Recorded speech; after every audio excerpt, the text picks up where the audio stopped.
Everyone and welcome to my channel. এখন আমি দুটো বিষয় নিয়ে কথা বলবো। একটা হচ্ছে রক্তরী, একটা নাটক, বাংলাদেশের নাটক বলছি, ওয়েব ফিল্ম বা ওয়েব সিরিজ মতো আসছে, সেটার পোস্টার নিয়ে আমি কথা বলবো। এবং ভারতের ফিল্মফেয়ার অ্যাওয়ার্ড 2025-এ যে তিনটে সিনেমা সেরা অভিনেতা সেরা অভিনেত্রী হিসাবে যারা পুরস্কার পাচ্ছেন, তিনজনেই বাংলাদেশের, তাদেরকে নিয়ে কথা বলবো। তো প্রথমে আমি রক্তরী নেই যে পোস্টারটা যেটা এসছে, পোস্টারটা একটু ডার্ক।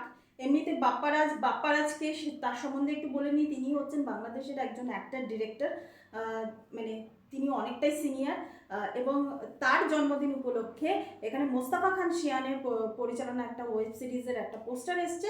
পোস্টারটা এমনিতে কিন্তু দেখতে ভালো লাগছে, একটা ডার্কিশ একটা ব্যাপার আছে। আই থিঙ্ক বোধহয় কোনো ডার্ক টোনের কোনো প্লট হতে পারে। দেখা যাক ওয়েব সিরিজটা কেমন হয়, নিশ্চয়ই ভালো হবে।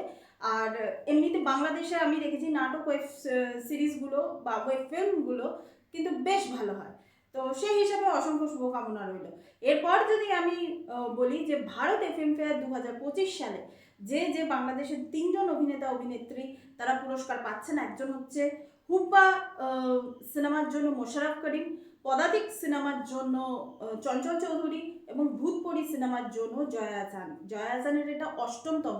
এবং চঞ্চল চৌধুরী আর মোশাররফ করিম এনারা দুজনের প্রথমবার এনারা মানে সিলেক্টেড হয়েছেন। তো এনাদেরকে অসংখ্য অসংখ্য ধন্যবাদ। তো যাই হোক, আজকে আমি একটা কথা যেটা বলতে চাই, আজকে এই যে মোশাররফ করিম, চঞ্চল চৌধুরী, মানে সৃজিত মুখার্জির পরিচালনায় যে সিনেমাটা পদাতিক উনি করলেন, মোশাররফ করিম ব্রাত্য বসুর পরিচালনায় হুব্বা করলেন, ভূতপরি জয়া আহসান করলেন, সৌকর্য ঘোষাল বা সৌকর্য ঘোষাল, আই থিঙ্ক বোধহয় সেটা হবে। তো এই তিনটে সিনেমা, হুব্বা, পদাতিক আর ভূতপরি, এই তিনটে সিনেমা কিন্তু কোনো দিক থেকে মাস কমার্শিয়াল বিশাল বড় গ্র্যান্ডার কোনো কিছুরই কিন্তু সিনেমা নয়। তো আমার পার্সোনাল চয়েস হচ্ছে এই ধরনের সিনেমা। অবশ্যই আমরা যেহেতু এন্টারটেনমেন্টের দুনিয়ায় আছি, আমরা মাস কমার্শিয়াল সিনেমাকে আমাদেরকে এটা করতেই হবে, সেটা নিরপেক্ষভাবে সেটা করতেই হবে, সাপোর্ট করতে হবে। কিন্তু আমার পার্সোনাল পছন্দ হচ্ছে হুব্বা, পদাতিকের মতো সিনেমা, ভূতপরির মতো সিনেমা, এইসব সিনেমাতে একজন অভিনেতা অভিনেত্রী তার স্টার ইমেজকে বাদ দিয়ে তারা যে সত্যি সত্যি একজন অভিনেতা এবং অভিনেত্রী সেটা সামনে চলে আসে। একজন অভিনেতা এবং অভিনেত্রীর তাদের সত্তাটা যতক্ষণ না তাদের শারীরিকভাবে মৃত্যু হচ্ছে ততক্ষণ পর্যন্ত তাদের সত্তাটা যায় না। কিন্তু একজন স্টার, সুপারস্টার, মেগাস্টার, আজকে যদি সে স্টার থাকে কালকে সে নাও থাকতে পারে বা তার থেকে উন্নতিও করতে পারে। তো আমার এই পছন্দ নিয়ে যারা কটাক্ষ করেন, আমার চ্যানেল নিয়ে যারা কটাক্ষ করেন, মানে তাদের তো বিশাল কনসার্ন আমার চ্যানেল নিয়ে, আমার কাজ নিয়ে। ইনফ্যাক্ট আমি প্রাইভেট লাইফে আমি সোশ্যাল কিছু কাজ করি, সেটাকে নিয়েও দেখনদারি বলে কটাক্ষ করেন। তো বেটার আমার মনে হয় একটা ফুল অ্যান্ড ফাইনাল সলিউশন হয়ে যাওয়াটাই আমার মনে হয় ভালো ইন দ্য সেন্স কি, যে তিনটে চ্যানেল আছে, মধ্যমণি তো একজন আছেনই, তিনি তো বটেই, তার সঙ্গে যে দুটো চ্যানেল আছে, তো সেই দুটো চ্যানেলের সঙ্গে আমার মনে হয় অফিসিয়ালি তাদেরকে আর আমার দরকার নেই, কারণ আনঅফিসিয়ালি তো আমি কারোর সঙ্গে দেখা তো আমি করিনি। হ্যাঁ, একটা কথা যদিও মার্কেটে আছে যে আমি নাকি কোনো একজনের সঙ্গে নাকি মানে আনঅফিসিয়ালি নাকি দেখা করেছিলাম, কিন্তু সেটা সর্বৈব মিথ্যা কথা। আমি কোনোদিনই কারোর সঙ্গে আমি দেখা করিনি, কোনোদিনই আজ পর্যন্ত করিনি। তো আমি আজকে একদম ক্লিয়ার কাট বলে দিলাম যে সেটা মিথ্যা কথা ছিল। তো সেই হিসাবে আমি এটাই বলতে চাই যে এনাদের সঙ্গে আপনারা আপনাদের সিনেমা নিয়ে ভালো থাকুন, আপনাদের উন্নতি হোক, তাতে আমার কোনো অসুবিধা নেই, কোনোদিন ছিলও না, আর আজও নেই, ভবিষ্যতে কোনো দিন থাকবে না।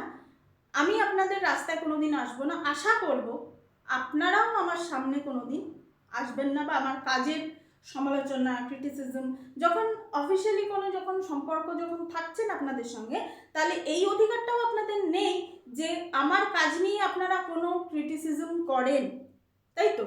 সেটা নেই। এই জিনিসটা আমি খুব মেনটেন করে চলি, এবং বিলিভ মি আমিও আজ থেকে এটাই মেনটেন করব যে আপনারা যা খুশি করুন, সে আপনারা মানে যেরকম ধরনের কন্টেন্ট বানান, হোয়াট এভার আপনাদের যা পছন্দ হয় আপনারা তাই করুন, কিন্তু আমি সে ব্যাপারে আর কোনো কথা বলবো না, কারণ আনসাবস্ক্রাইব হয়ে গেলে আর কথা বলার তো কোনো সিন নেই।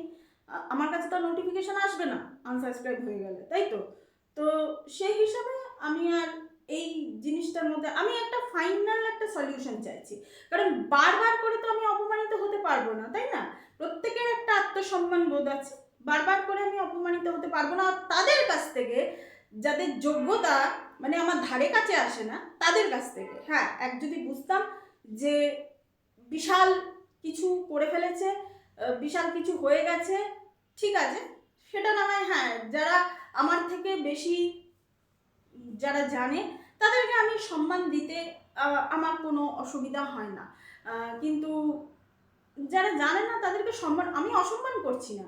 আমি একটা পার্মানেন্ট সলিউশন চাইছি যে এই 3টে চ্যানেলের সঙ্গে অফিসিয়ালি আমি আর কোনো রকমের কোনো কানেকশন আমি আর রাখছি না, সেটা বাকিদেরকেও আমি বলে দিলাম, জানিয়ে দিলাম। আমার কনসার্ন এখন অন্য কিছু, সেটা কি কনসার্ন সেটা একমাত্র আমিই জানি, বাদ বাকিরা কে কী করলো না করলো আমার তাতে কিছু যায় আসে না। সো এটাই ছিল আমার ভিডিও। আশা করি আমার এই সিদ্ধান্তকে সবাই সম্মান দেবেন এবং আমার কাজের ব্যাপারে ভবিষ্যতে কেউ নাক গলাবেন না। যখন আমি আপনাদের কাজও যখন দেখব না, তো আপনাদেরও এটা কোনো অধিকারের মধ্যে পড়ে না। আমি কিন্তু শুধু একজনকে বলছি না, আমি 3জনকেই বলছি।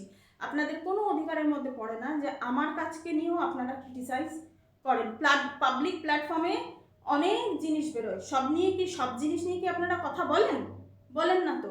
প্রত্যেকটা দিন উদয়স্ত উঠতে বসতে আমাকে ছোট করছেন, আমার কন্টেন্ট নিয়ে কথা বলছেন, তারপরেও কি করে আমার কন্টেন্ট নিয়ে তো কথা বলার আর কোনো দরকার নেই, আর তো কোনো জায়গা নেই কথা বলার, তাই তো? তো এটা আমি বলে দিলাম।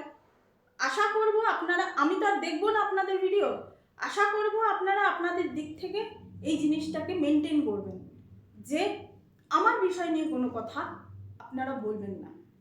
এটাই, বাদবাকি আপনারা কি করছেন আমার জানার দরকার নেই, ঠিক আছে? তো এটাই ছিল আমার video. Thank you so much. That's all. Please keep watching and please subscribe my channel. Till then, good by.